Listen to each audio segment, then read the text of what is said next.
completed our assessment and our positioning, we'll move on to setting up for RSI. We'll start off by checking that we have our suction, we have our oxygenation gear, non-rebreather, nasal prongs, we have a bag valve mask to the side there, all been checked with a good supply of oxygen. As far as our airways go, we do have our laryngoscope, size 4 blade here, it's an 80 kilo gentleman. We have good light coming from the end of the scope there. We do have a spare blade and handle over there, one size lower. We have our airway adjunct. We have our ET tube, size 7.5 here. I have a size 7 over there spare in case we have difficulties. I have our tyres. I have scissors should we need to move the tube in emergency. And I have a set of McGills for any foreign bodies. Moving on, pharmacologically, ketamine, succinylcholine, drawn up to appropriate doses for an 80 kilo gentleman. For monitoring, I have ECG set up, I have a SATS probe, and I have non-invasive, which we've all checked and are working correctly. Finally, ETCO2, functioning in date, another waveform as well, been checked. We'll then communicate our plan. Plan A will be direct view. Should that fail twice, we'll go video view, fail twice.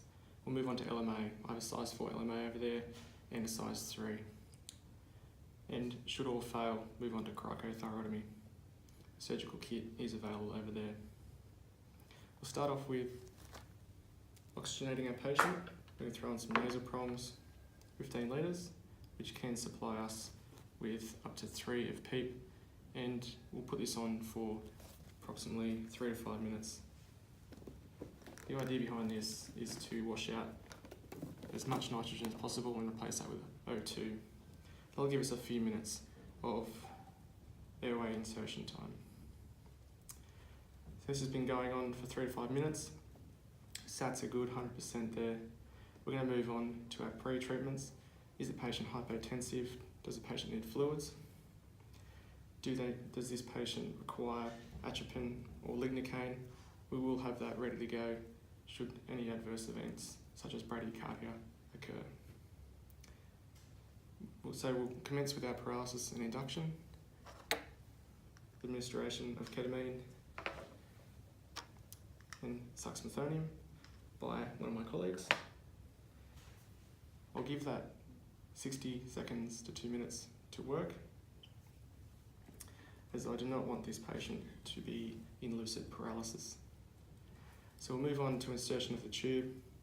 So I'll remove the oxygen supply.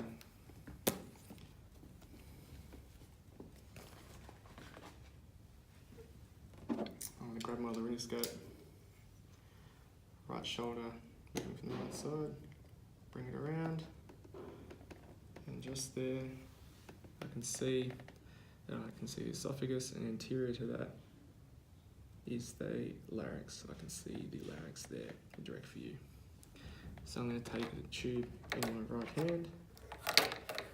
As I said, I'm not using a bougie or a stylet just because I'm by myself and it's very difficult. Passing from the right hand side. You can see the cuff going through the cords there. Okay, that is placed. As I'm by himself, I will inflate the cuff myself while maintaining view. Okay, I can still see it's still between the cords there, so I'm going to remove the laryngoscope out, maintaining position on the tube there. I'm going to double check placement. So I've turned on my Emma there. I'm going to apply a few breaths. I can see chest rise and fall. There's no resistance. I'm getting appropriate waveform there. And the third one, we've got increasing there. CO2 removal. Okay, so I'm going to want to secure this tube. Okay, securing the tube now. I'm going to get one of my colleagues ready to double check that I have the sounds bilateral and not gastric.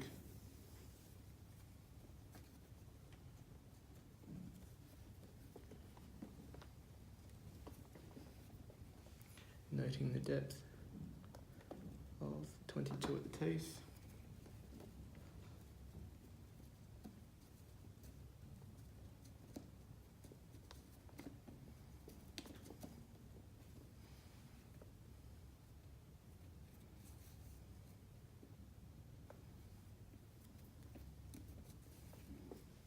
That's very secure and not going anywhere. Colleagues, listen to the chest. Still rise and fall there. Confirmation bilateral. And listen to stomach. Confirmation of no gastric sounds. Okay. So moving on to post-intubation management. So I'm going to ventilate at 8 to 10 approximately, but I'm going to adjust that to my SATs, more so my EtCO2, and maintain that between 35 to 45. I'm not going to want to hyperventilate or hyperventilate. I'm not going to give significant large volumes. I'm just going to titrate. So we're going to go through our vital signs again, and we're going to treat any dynamics physiologically. As far as airway toileting, I have an inline suction set up over there. We can feed down and remove any excess secretions, vomitus, that has entered the airway. Also want to insert an OG or an NG to avoid any further aspiration. We can drain the stomach there. And we're also going to want to maintain sedation there. I'm going to go with the Morph-Medaz 111 setup and just titrate to effect. We're going to ongoing monitoring for this patient. And that there is RSI.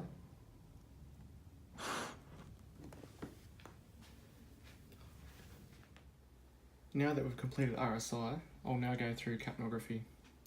So waveform capnography provides a valuable data of the three main bodily functions, namely your metabolism, your circulation and your ventilation. The indication for EtCO2 readings would be to help confirm placement of an ETT, enable monitoring of ventilation during procedural sedation, or enable monitoring during mechanical ventilation. So where do we position the capnograph? The capnograph is placed in between the ETT and the ventilator. It's usually connected to a disposable cuvette. Now let's consider the basics of capnography. The CO2 waveform can be analysed just like an ECG waveform.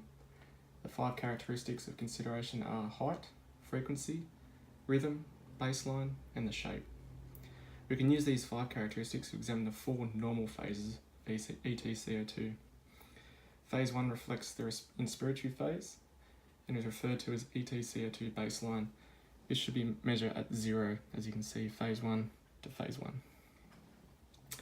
Phase 2, also known as expiratory upstroke, signifies the initiation of the expiratory phase of ventilation. This phase commences with a reading of 0 and then has a sharp spike in outflow of CO2. This occurs as the initial exhaled gas from the non-ventilated pulmonary tissue, namely your trachea, the bronchus and the ET, it has not participated in the gas exchange, therefore little to no CO2.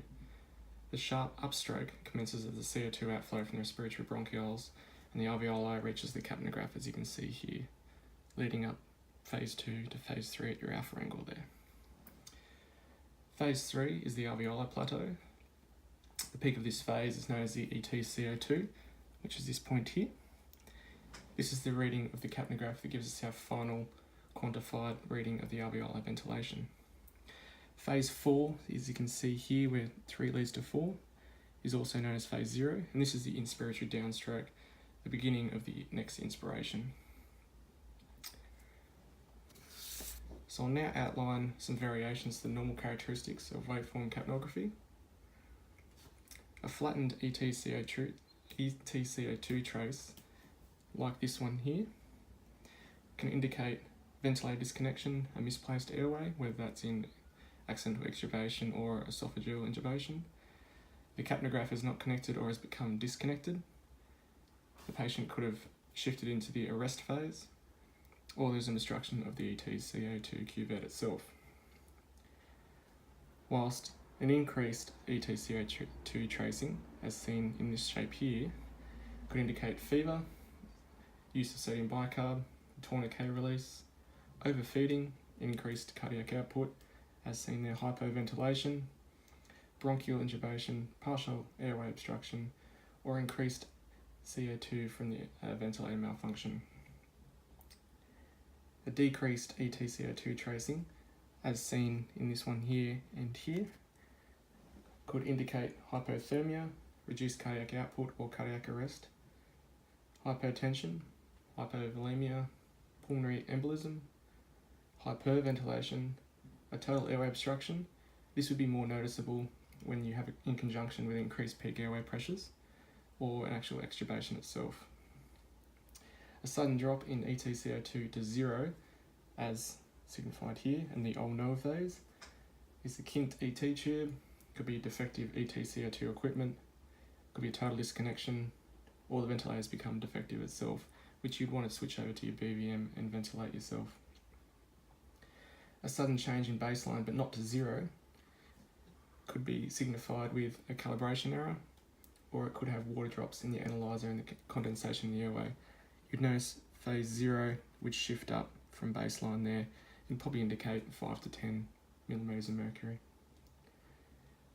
A sudden increase in ETCO2 would be seen in your ROSC during cardiac arrest, or as a correction of the ET tube obstruction. And that there is the basics of waveform capnography.